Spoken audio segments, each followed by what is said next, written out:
So, students, we were talking about the hemisphere.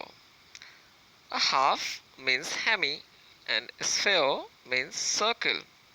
So, half circle of Earth is hemisphere. What we could call the northern part. Yes, the northern hemisphere. And the southern one? Yes, you got it right. That is southern hemisphere.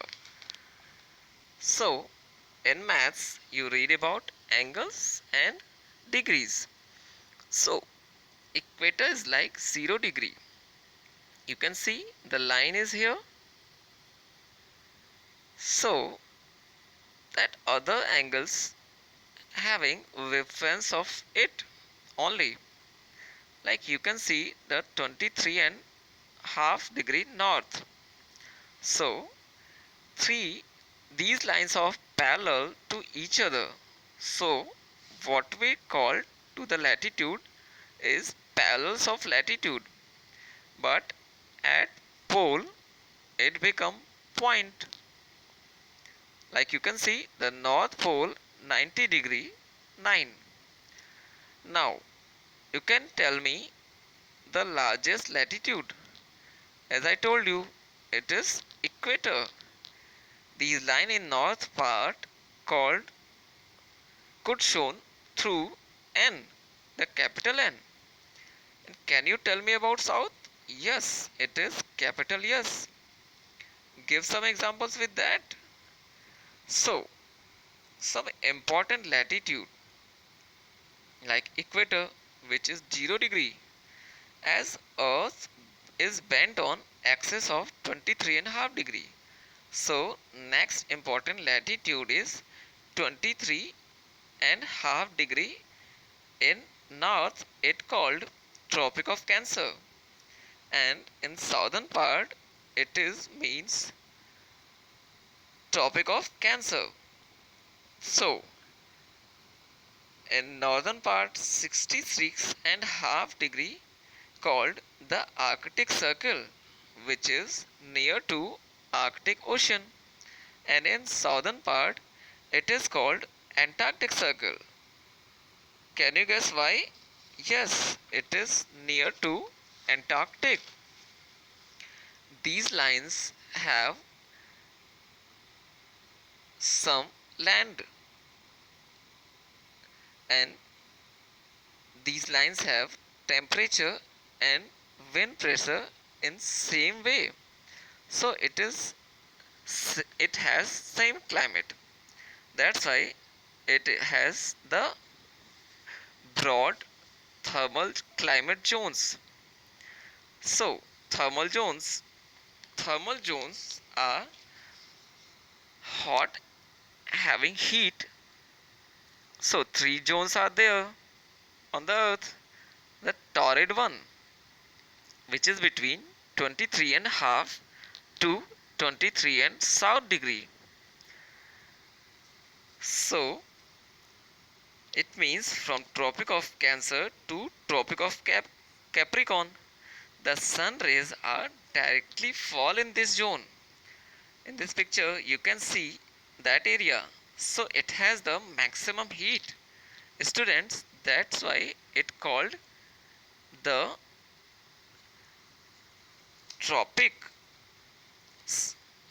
Okay, again the area of between northern part the tropic of cancer to Arctic circle, and in south tropic of capricorn to Antarctic is known as temperate zone.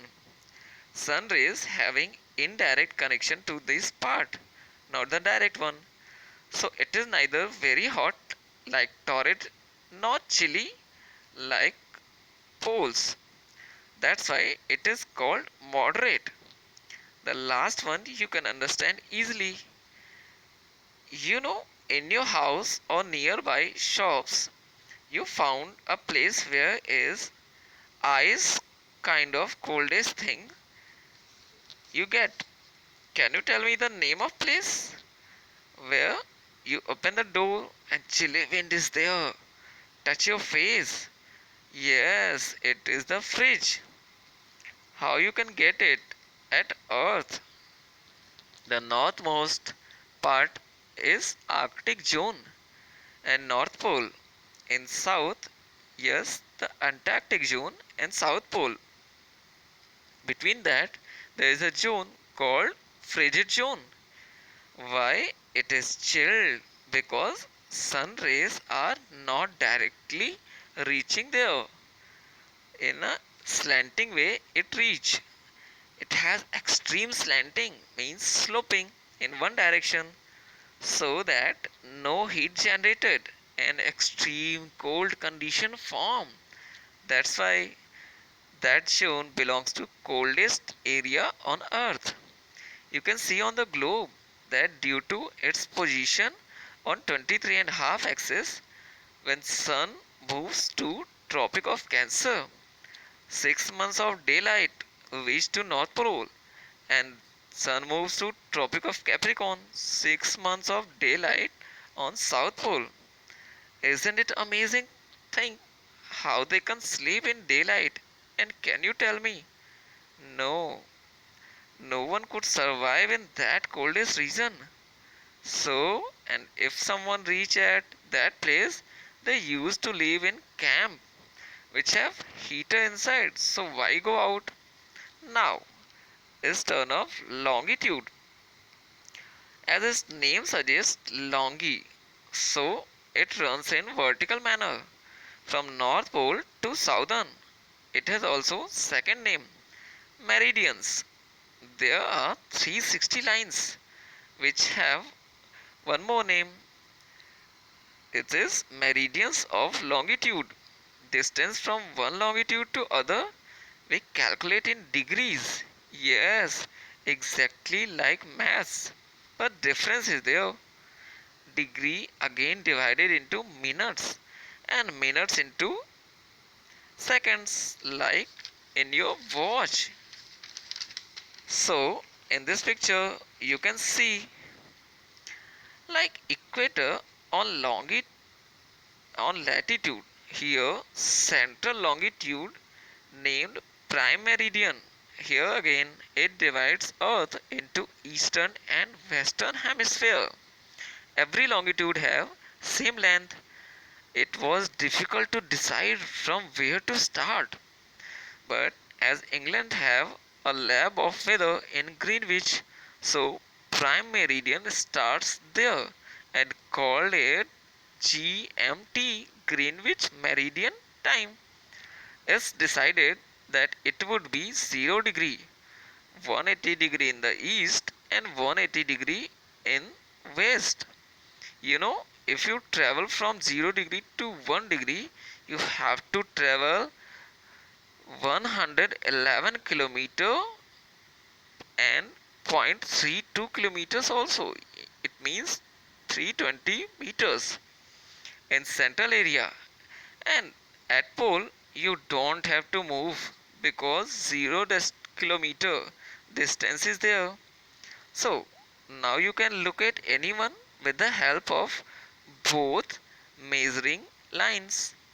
Can you tell me what is the time? No, no, don't watch the watch.